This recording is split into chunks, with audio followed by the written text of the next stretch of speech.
Storee. Storee, would you like to share anything more about about the Oakland County Health Division and what's going on, what you're going through there? Oh, sure. So I am the public health educator. I work on the 4x4 and lead grants.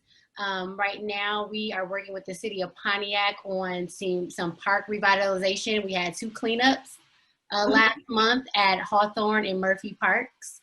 So those were very successful. I'm also working on new signage for some of the priority parks that have been chosen with the Parks and Rec Task Force. I also partnered with OSA earlier in the year before COVID to work on recruitment for one of our studies that we were working with University of Oakland on. So I had worked with that community partner as well in recruitment. So that's kind of what we're working on right now. I had to kind of switch gears with Corona and everything that happened, but we're still trying to find ways to engage the community and get work done. I'm also working with PYREC. Definitely don't want to forget that, the PYREC Center on healthy eating and exercise. So I've worked around that over the past few months as well. So that's. Are you doing anything virtually? Yes, currently I'm recording a standardized training for PYREC. I'm going to do that myself and send it over once they go back to work, because currently the center is closed.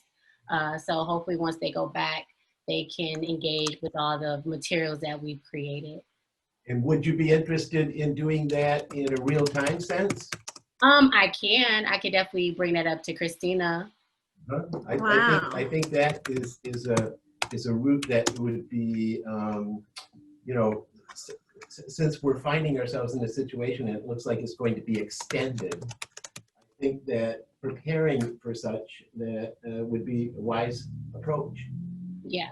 I'd love to help you do that if you have problems with it or are unfamiliar with it, and perhaps we could assist in the execution. For sure. Yeah, I think at first we wanted to. There was some difficulty because they're currently not working. They were on furlough, so they couldn't really engage with anything that was related to work because they weren't able to. So we're like, well, it'd probably be best to just record it so they would have that to view. I will hope that at one point I can go into the building and do it face-to-face, but we kind of have to wait and see how that happens over the next 10 months or so that I'll be in this position. We understand. We've had a long relationship there, and we know how difficult that is. Yeah. Jim was the chairman of the advisory committee board for the PYREC. Oh, wow. We moved it from Wisner to where it currently exists during that period. Okay. Yeah, I'm still learning a lot about this area. I'm originally from Grand Rapids. So oh, wow. I just moved here like a year ago. So this is all relatively new for me. Welcome to Pontiac. Or Oakland County. Where are you? I'm in Waterford. Waterford. Okay, good. You're close. So what was your experience in Grand Rapids?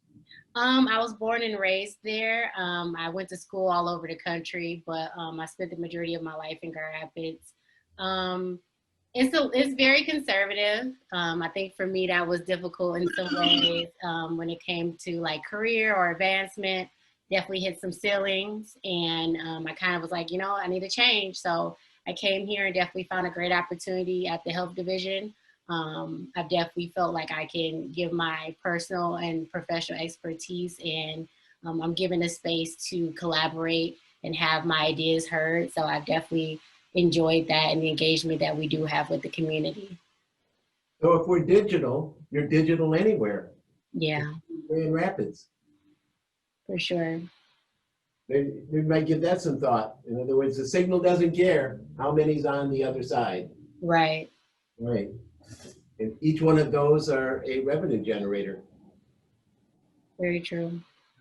For the same amount of energy and time. It's an amazing construct that unfolds. So we'd like to further discuss those kinds of opportunities. So perhaps we can tag up, sometime next week or what have you, and include you in the conversation with. For sure. Yeah, please let me know. Okay, we'll do that. I'd like to ask her a question. Yeah. Okay, Blair has a question for you. Oh, sure. Hold on. Hey, Storee, are you working with Bill Maxey? He told me yesterday that he's opening up a warehouse in downtown Pontiac to store food. Are you linked? What is it you do?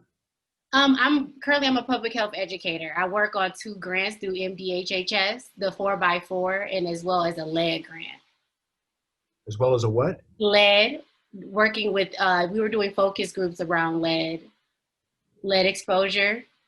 Oh, lead. Okay. Okay. I got it. So you're not involved specifically with feeding people? No, but I definitely can get information if you're trying to make a connection with someone. I think Bill's, do you know about Bill's opening up this building on Saginaw? Is that with OLSHA? Don't know. Okay. All right. It's in the early throws. Monica's in the loop, so we'll tie in OLSHA. Okay. Bill Maxey is definitely someone to talk with. He should be here. He's supposed to be here at some point today. So anyways, he's just a great community voice and activist. I also want to say, as well as being a public health educator, I do also have a consulting firm called Reframe Consulting. I do implicit bias trainings for individuals, corporations, and organizations as well. Wow. Okay. And is that reframing? Reframe, just reframe. Reframe. And how long have you been doing those?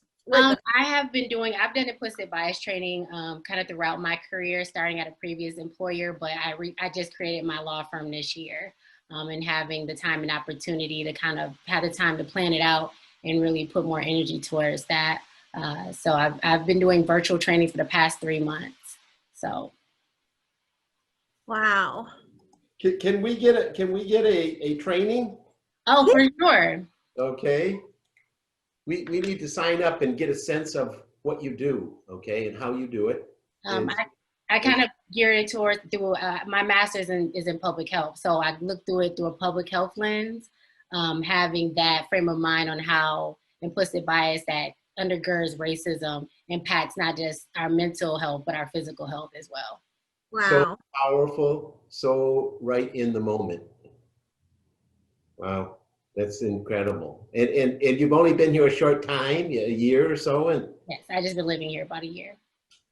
Yeah, we gotta get you connected in terms of there's the organizations and then there's the community, and the work in the community is somewhat stilted because you have to have lived here to know.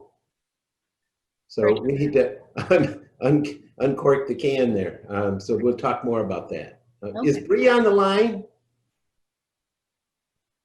She's here, but she's also working with students right now. I'm so sorry. Yes, I'm right here. Hi. Oh, hi. Are you too busy to talk?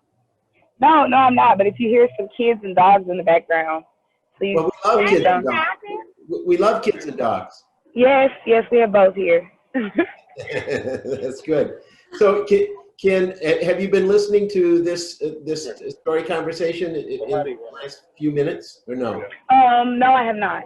Well, she has some incredible services that she's offering here. And by the way, Bree's in Chattanooga. Can you give her give Storee a little bit of background, or Bree, on our relationship and so forth? Yes, I participated in the International Placemaking Week conference here in Chattanooga. I sat on the board here with the local host committee, and I, just wanted to assist with. I'm new to the Chattanooga area, but I'm from Tennessee, born and bred. I'm from Memphis. I grew up in Memphis my whole life and moved from there to Clarksville, and from there I went to Nashville. So I bounced around to different parts of Tennessee, and that kind of knowledge is what I brought to the Placemaking Week experience, was just that kind of local home feel, but then also, how to incorporate people who are from an international perspective on a local scale, which is a completely different thing. There aren't a lot of international cities here in the state of Tennessee, so a lot of people have a hard time finding clientele, getting clientele, not just clients, but I always say business, but relationships, just building relationships with international visitors and community members. So building that sense of community on a broader scale that will help us kind of shed some light on things that are going on here in Tennessee, and more specifically in Chattanooga. So that's kind of where I served at. And I tell Monica and Jim all the time, I sometimes feel a bit insufficient just because of my age and my experience. You know, like I'm only 25.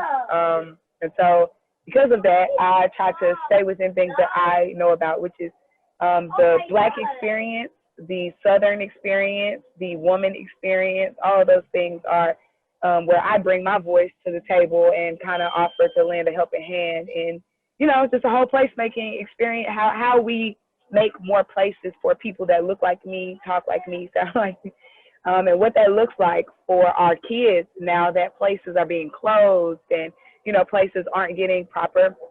There's not equitable change always being made without people stepping in front of on the front lines and making sure that happens. So, yes, I met Jim and Monica last year during the Placemaking Week conference, and our relationship has budded ever since, and it's been a blessing to me to be able to get this type of professional experience and expertise from a macro scale. I'm always so micro, and I always just think about little old Tennessee and what that means for Memphis, Chat, Nash. But yes, our relationship has taught me a lot about international placemaking and what it actually means on a larger scale. So I think we want to connect those kinds of relationships between Storee and Bree and use the power of technology to see if we can generate some additional possibilities. Absolutely. So, Yeah. Bree, are you going to be around for this afternoon's conversation? I will. Okay, great. Monica, do you have the next presenter? It's Annalie.